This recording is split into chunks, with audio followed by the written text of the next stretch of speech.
Oi pessoal, tudo bem? Aqui é a Aline, sejam todos bem-vindos.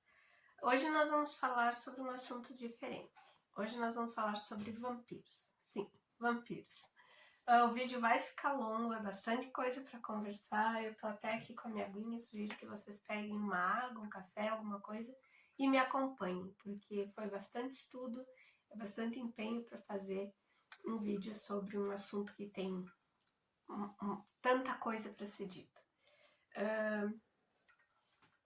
Nós temos os vampiros em diversas mitologias. É um, é um tema que agora nós temos, inclusive, bem forte na cultura popular. E é um assunto que sempre fascina, né? Eu acho que desde os primórdios da humanidade, essa questão da morte, do escuro, do monstro que está oculto, é uma coisa que fascina o ser humano. Então eu vou dividir esse vídeo em 3 partes. Na primeira parte eu vou falar sobre a mitologia que envolve esse ser em diversas culturas. Na segunda parte eu vou falar sobre os romances que nós temos, os primeiros romances que nós temos trazendo esse vampiro mais popular, como a gente conhece, na literatura. E num terceiro momento eu vou trazer algumas pesquisas que foram feitas em cima desse tema, desmistificando um pouco a crença forte do que era o vampirismo, principalmente na era vitoriana. Os romances que eu vou falar, eles são do século XIX, os primeiros que surgiram, que nós temos aqui no Brasil, inclusive, contato. É mais fácil de ler, né? Tem acesso mais facilitado. E depois eu vou falar sobre alguns um pouco mais modernos, tá bom? Então pega a água, pega o café, o chazinho e bora lá.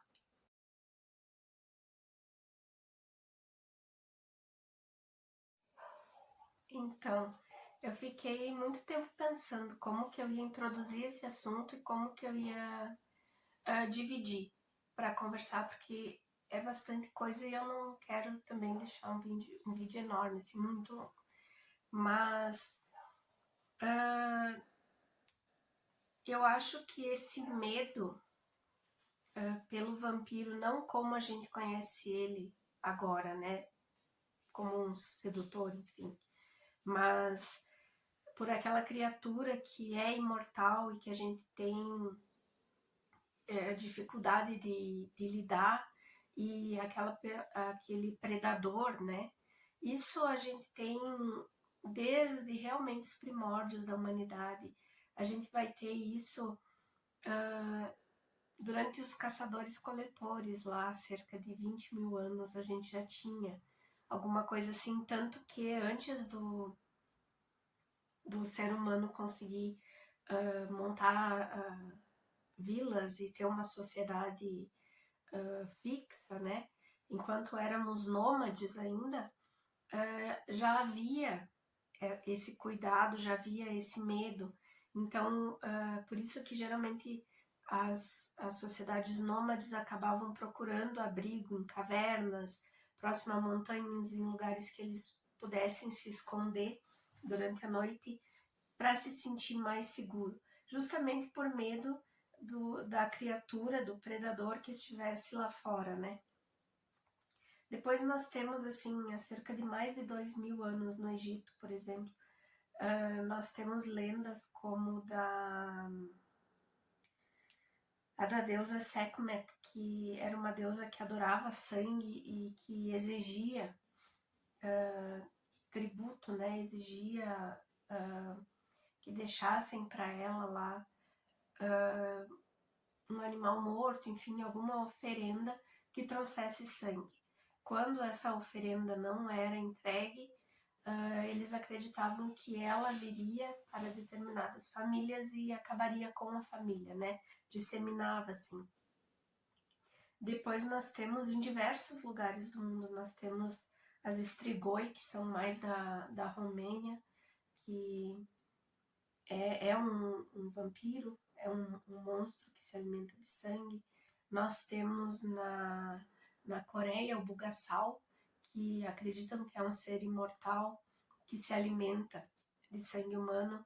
Nós temos na mitologia grega, nós temos as lâmias, que eram essas mulheres extremamente sensuais, que a metade do corpo era de mulher e a metade de baixo era de cobra.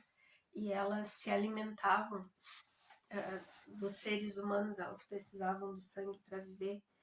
Nós temos a Sambosan na África, que era como era um monstro bem grande que tinha uma certa semelhança com um macaco, e ele vivia em cima das árvores e ele se aproximava das comunidades, das vilas, para pegar as crianças, que eram os mais indefesos.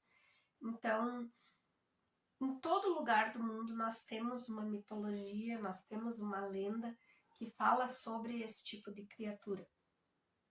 Para nós foi chegar essa questão do vampiro como um ser mais bonito, sedutor, mas que não deixa de ser um monstro, já na era vitoriana, com alguma literatura que eu vou mostrar para vocês logo logo. Mas na questão ainda mitológica, nós temos o Pir na Rússia, nós temos, o Baital na Índia, e aqui no Brasil tem um ser chamado Jaracacá, que era também uma bruxa, mas é um vampiro, né, que se alimentava de sangue, e é meio que uma mistura com a bruxa também. Foi mais dessa mitologia que saiu a Cuca, do Sítio do Pica-Pau Amarelo, mas que era um ser mitológico que trazia muito medo, principalmente em zonas mais abertas, em relação às crianças. Como isso eu acho que a mitologia, ela funciona muito assim para advertir, né? Principalmente os adultos em relação às crianças, ou os adultos também através dos seus desejos, das suas vontades. Nós temos na Idade Média alguns quadros pintados. Vocês já devem ter visto por aí com certeza. É um quadro onde tem uma pessoa deitada, ou numa cama, ou no chão, enfim, e deitada sobre o peito, assim, há uma criatura, sempre meio demoníaca, assim. É uma sensação que todo mundo pode ter, que atualmente a gente sabe que a paralisia do sono causa toda essa sensação, né?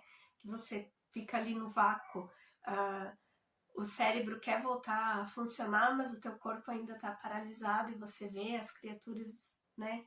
Então, também são respostas cognitivas que não havia explicação científica para isso, e a pessoa estava sofrendo uma visita de um vampiro ou de um outro ser mitológico.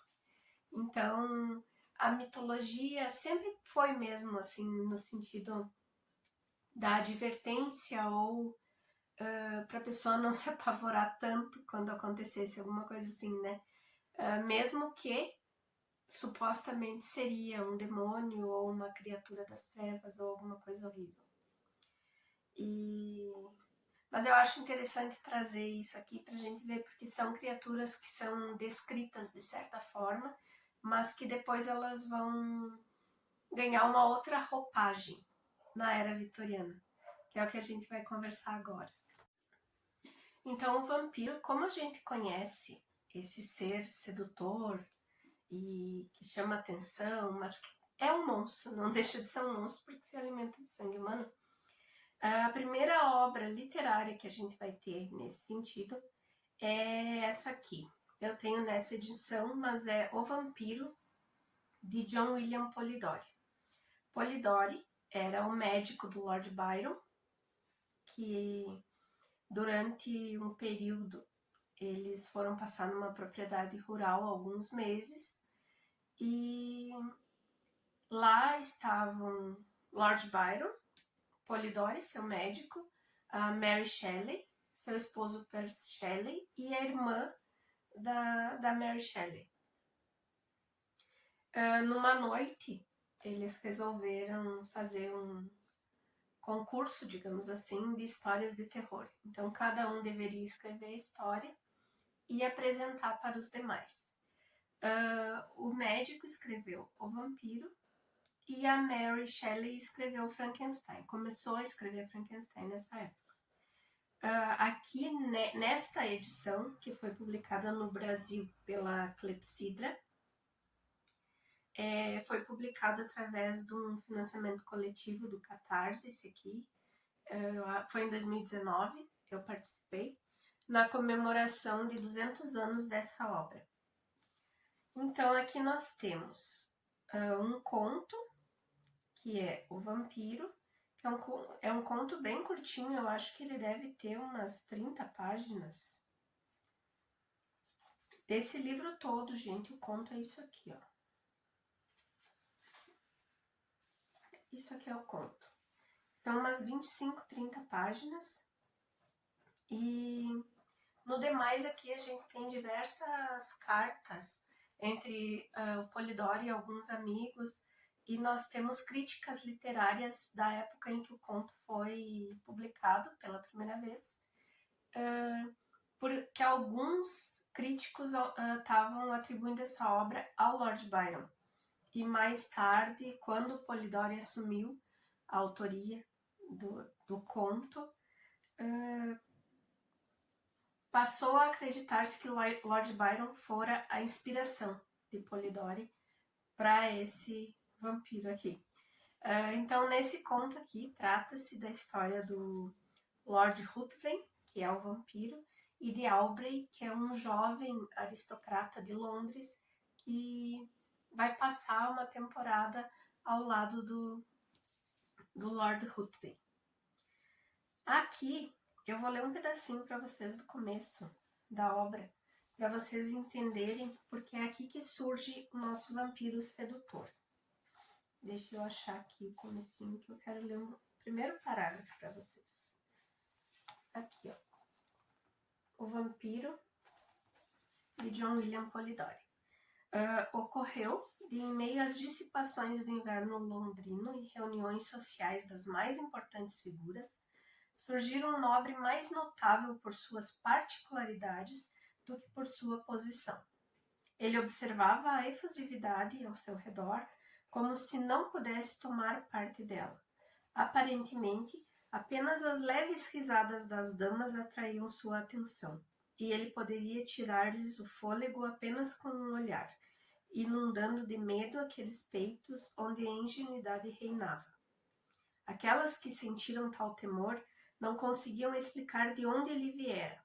Algumas o atribuíam aos olhos de um cinza mórbido que, fixando-se na superfície de um objeto, não parecia penetrá-lo, e que com um relance trespassavam até as movimentações íntimas do coração. Mas o olhar repousava na face como uma opaca luz que pesa sobre a pele sem poder ultrapassá-la. E ele vai seguir assim, sendo esse sedutor, esse homem maravilhoso, até que o Aubrey, que é o jovem que está seguindo com ele, começa a observar, assim, alguns absurdos que acontecem só ao redor dele, né? Eu não vou contar mais sobre esse conto porque eu quero fazer uma resenha, mas a minha intenção aqui é citar ele como o primeiro livro onde aparece o vampiro como nós conhecemos, como essa pessoa sedutora que causa tanto alvoroço, tanto amor, quanto alguma repulsa, assim, uma estranheza. Então, o vampiro, como a gente conhece esse ser sedutor e que chama atenção, mas que é um monstro, não deixa de ser um monstro porque se alimenta de sangue humano. A primeira obra literária que a gente vai ter nesse sentido é essa aqui. Eu tenho nessa edição, mas é O Vampiro. Em seguida, Em 1836, a gente vai ter a publicação de A Morta Apaixonada, de Théophile Gautier. Aqui nós temos a história narrada por um padre, já idoso, que está contando a um pupilo, agora, a história da sua juventude. Um fato estranho que aconteceu com ele na época da sua ordenação. Aqui ele vai nos contar que exatamente no dia da ordenação dele, na igreja, ele vê uma mulher muito linda, muito sedutora, muito charmosa, e que essa mulher telepaticamente conversa com ele e pede para que ele não aceite a ordem, enfim. Ele tem toda essa sensação e quando termina a missa, após ele ser ordenado, porque ele segue com a ordem, ela se aproxima dele e ela fala para ele que ele poderia ter sido mais feliz com ela. Mesmo ele sendo mandado para uma paróquia, uma vila distante, ele vai ter contato com ela de novo no dia em que ela está falecendo. E ele é o padre que chamam para vir encomendar a alma. E começam a acontecer assim algumas coisas bem bizarras, e ele vê ela depois de morta e ele começa a passar os dias como padre e as noites como um pecador ao redor dela. Aqui ela pede para ele que ela precisa do sangue dele, enfim, e vão acontecendo algumas coisas assim até que um amigo dele, um padre, que na época era mais velho que ele, mostra para ele a sepultura dela, enfim, e é nesse aqui que a gente vai ter a instrução de como acabar com um vampiro, como matar um vampiro. É muito bom esse conto aqui, ele tem umas 50 e poucas páginas, essa história aqui. Essa edição, ela é do Clepsydra com a Wish, ele foi feito também lá no Catarse, no financiamento coletivo. E é muito bom, gente, vale a pena. Aqui nós temos a vampira francesa, porque é a mulher, né, que vem como vampira. E no outro nós temos o vampiro inglês, do Polidori. Quem quiser, vale muito a pena. Eu acho que esse aqui está disponível na Amazon, vocês encontram. A leitura é bem boa e como todos os outros livros do Catarse, ele vem com uma introdução sobre a obra e depois ele tem outros contos aqui do mesmo autor. Eu super indico, vale a pena, é bem boa essa história. Ainda na era vitoriana, nós vamos ter em 1872 a publicação de Carmilla, por Sheridan Le Fanu. Esse aqui também é uma edição do Clepsydra e da editora Wish, do Catarse também, lá do financiamento coletivo. E eles trazem aqui duas obras do Le Fanu, onde a primeira é Carmilla, que é uma vampira, que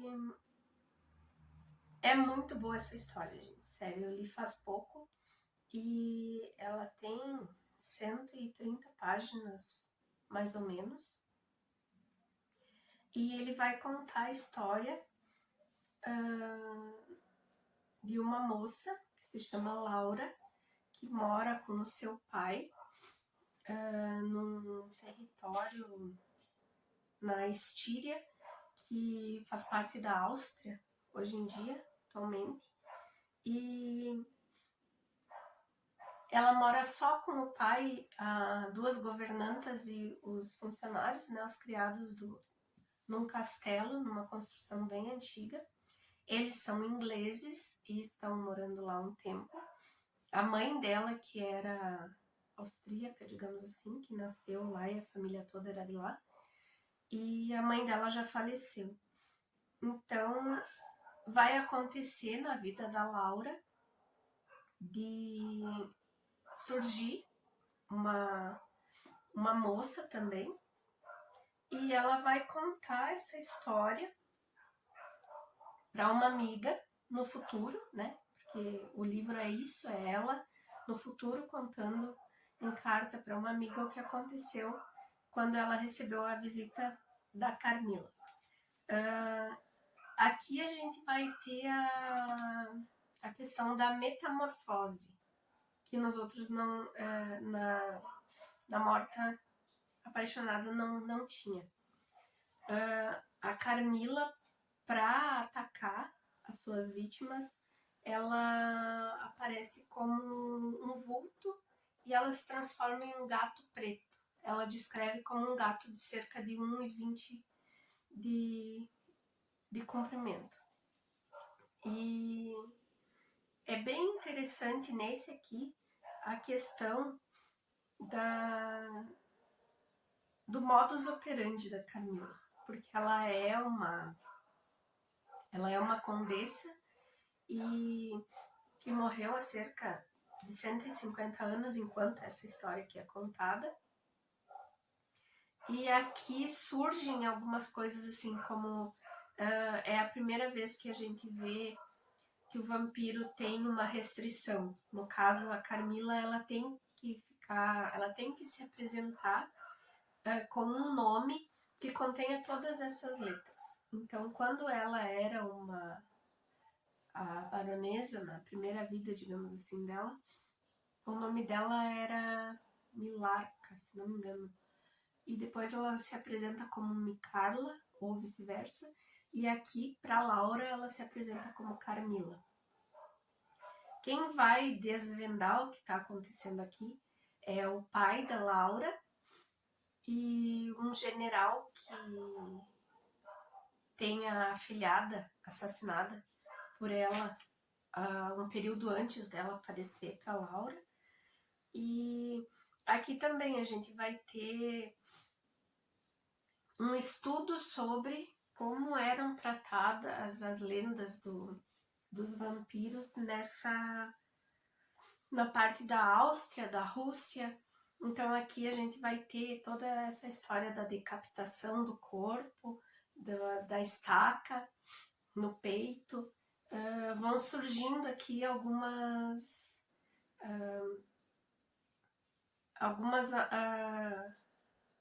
alegorias, digamos assim, da morte do vampiro, ou da caça ao vampiro, como a gente conhece até hoje. Aqui também tem vários textos de apoio e acredita-se que esse livro foi a obra que mais inspirou Bram Stoker a escrever Drácula. Mas a leitura é bem boa, gente. Quem puder, tem na Amazon também, vocês encontram. Vale muito a pena ler esse aqui. Eu adorei essa história. E depois nós temos a última obra da Era Vitoriana, que é o Drácula de Bram Stoker, que é a obra que acabou reunindo diversas características criadas nas obras anteriores. E é o que ficou fechadinho, assim, né? Que já tinha em que se inspirar, já tinha outra literatura sobre. Então o Stoker já fez um apanhado de características de outras obras e juntou aqui no Drácula. Eu peguei esse exemplar aqui para mostrar para vocês porque ele é uma réplica da primeira edição do livro Drácula, que era assim, a capa toda amarela com a escrita vermelha, e a Darkside resolveu fazer essa edição assim, em homenagem à primeira edição do livro.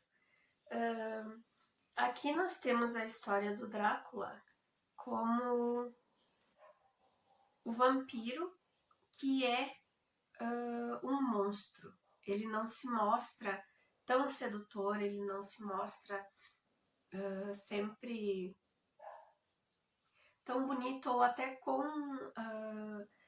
aspirações nobres como em alguns dos contos anteriores. Por exemplo, na Morta Apaixonada, ela optava por ter o padre perto e ela nunca exagerava na quantidade de sangue. Ela acabou deixando de atacar outras pessoas porque ela queria estar perto dele.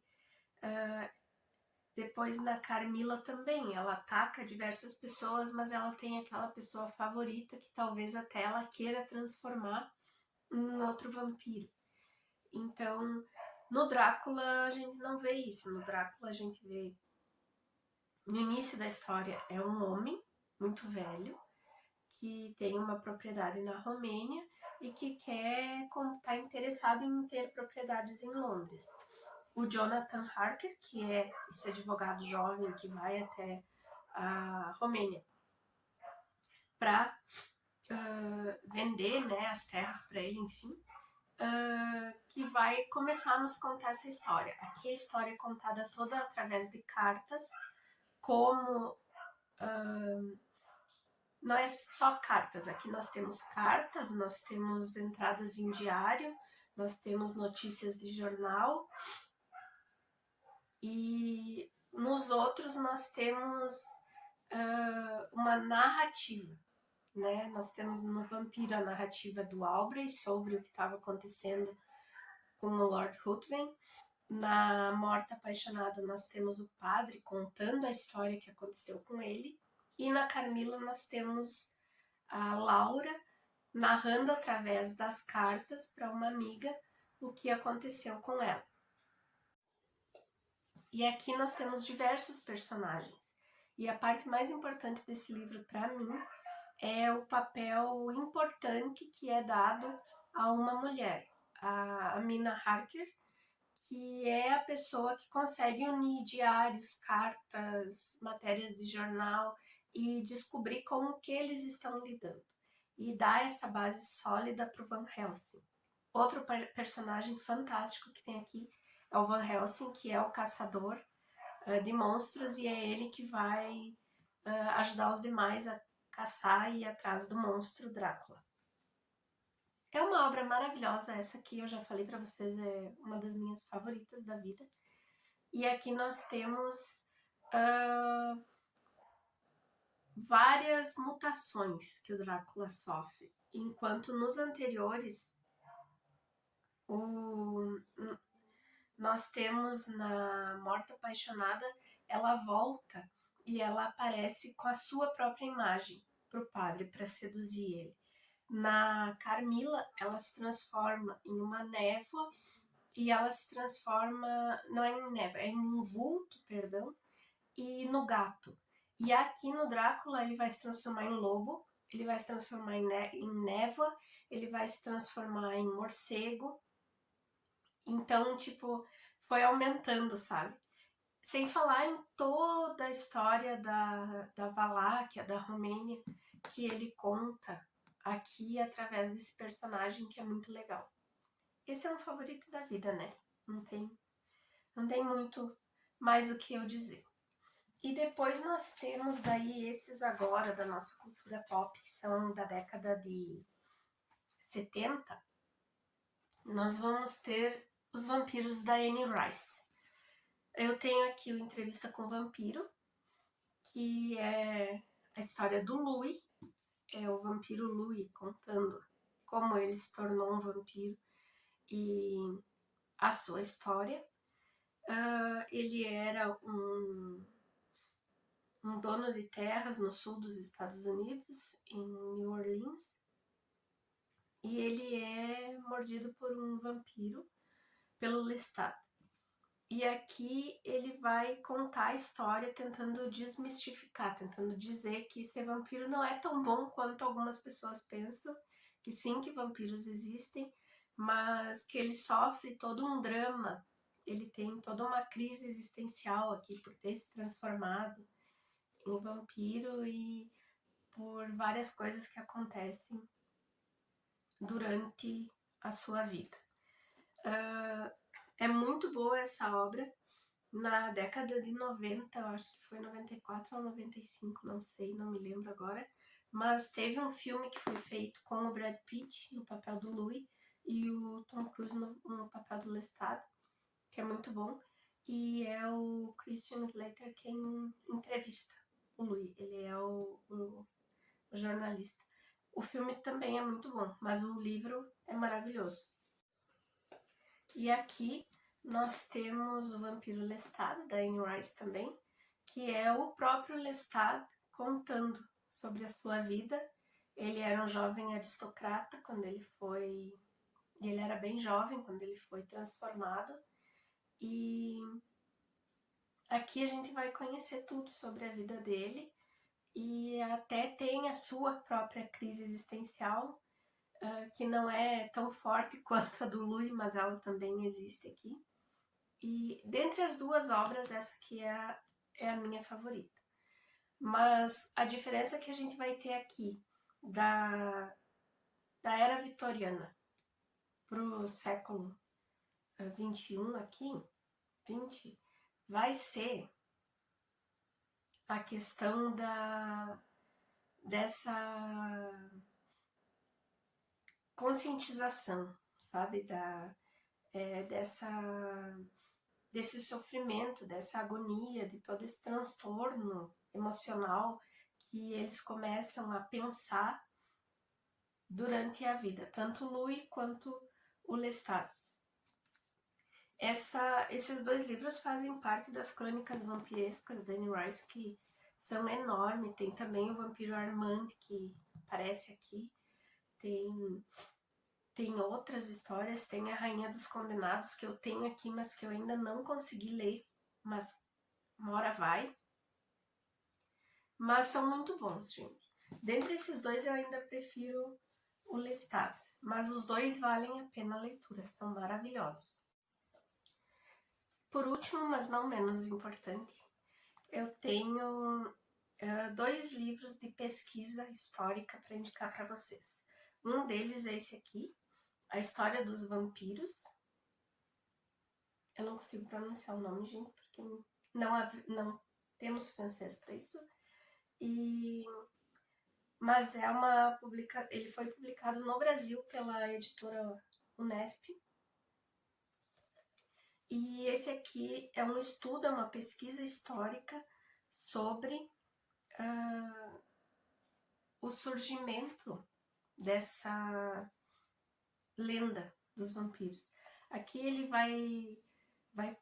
a pesquisa vai falar sobre a questão do suicídio na era vitoriana, que eles acreditavam que a pessoa que se suicidava não podia ir para o céu pela religião católica, né? Portanto, além de ser enterrada num lugar diferente das demais, a alma dela ficaria presa ao corpo, e isso gera uma das teorias do vampirismo, que inclusive é a base da vampira Carmila no livro. Aqui também nós temos toda a questão da peste negra e dos enterros em valas comuns, onde eram enterradas diversas pessoas ao mesmo tempo, e alguns corpos se decompunham mais rápido do que outros.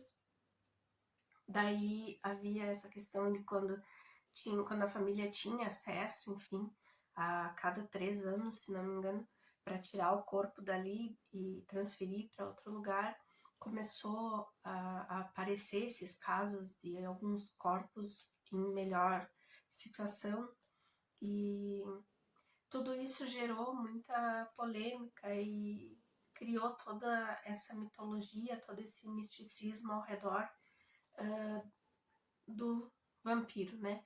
A própria decomposição do corpo, quando as pessoas iam desenterrar e viam que a pessoa estava com o cabelo maior, os dentes mais para fora, assim, porque a gengiva tinha recuado um pouco, a unha que continuava crescendo, são fatos que agora a gente sabe que são questões biológicas de decomposição, mas que na época não havia esse conhecimento. Então,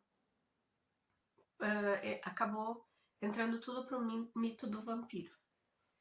Esse aqui é super interessante, esse livro. E por último, mas não menos importante, eu indico para vocês esse aqui, Nobreza de Sangue, que é uma publicação da editora Pandorga. Esse aqui ele conta a história do Vlad Tepes III e da Elizabeth Bathory. Ele foi um governante da Valáquia e ela da Hungria.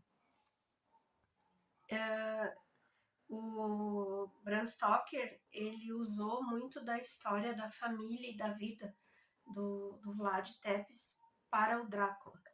E a Elizabeth Bathory é uma condessa, ela ficou conhecida como a Condessa de Sangue por ser muito ruim com os criados e diziam até que ela enchia banheiras de sangue de mulheres jovens para se banhar porque ela não queria envelhecer. Mas a história desses dois nobres aqui, ela é contada nesse livro e é bem bom, vale super a pena, eu indico. Conta sobre a vida deles, o Vlad Tepes, ele brigou a vida inteira com o Império Otomano, né?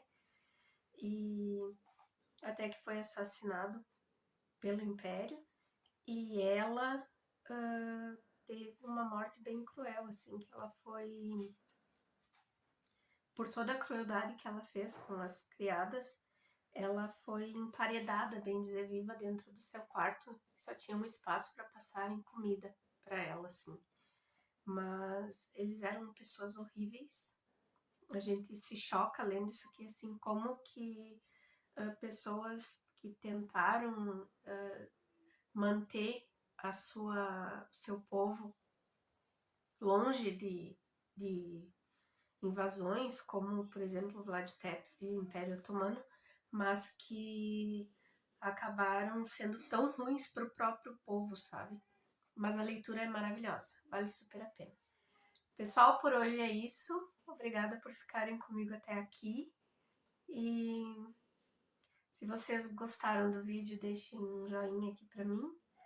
Se inscrevam aqui no canal. E comentem comigo aqui se vocês sabem de mais alguma coisa, porque é tanta coisa que com certeza eu esqueci muita coisa aqui durante esse vídeo. Mas nos vemos no próximo, tá? Beijo e até a próxima!